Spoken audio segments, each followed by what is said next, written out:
No, Sa'ad, you're not supposed to blow on hot food. Why? Because Prophet Muhammad sallallahu alayhi wasallam told us not to blow on any hot food, and if the food is hot, we let it cool down by itself and then we eat it.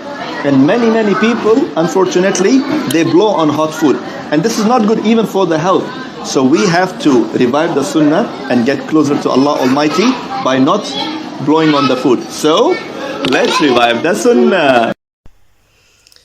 बिस्मिल्लाहिर्रहमानिर्रहीम।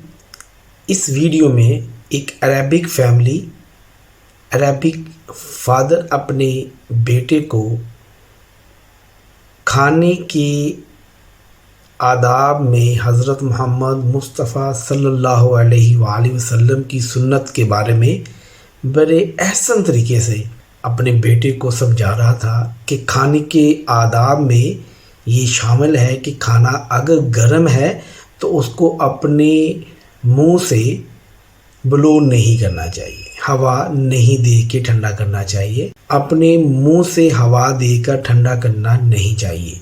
ये खाने के आदाब में से नहीं है, ना ही हमारी सेहत के लिए अच्छा है, क्योंकि ये नबी करीम हज़रत मोहम्मद मुस्तफ़ा सल्लल्लाहु अलैहि वसल्लम की एक सुन्नत भी है जिसको हमने ज़िंदा रखना है। वो इस सुन्नत के बारे में अपने बच्चे को बता रहा था।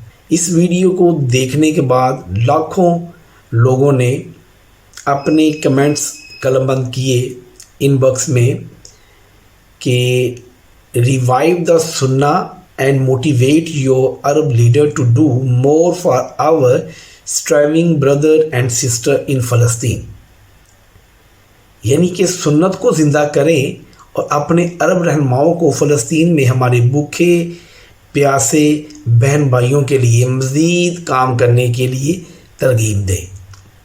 तो ये एक ऐसी वीडियो थी जो वायरल हुई और इसके अगेंस्ट लोगों ने अपने कमेंट्स पास किए कि we are Muslim and we stand for फ़लस्तीन। जज़ाकल्लाह।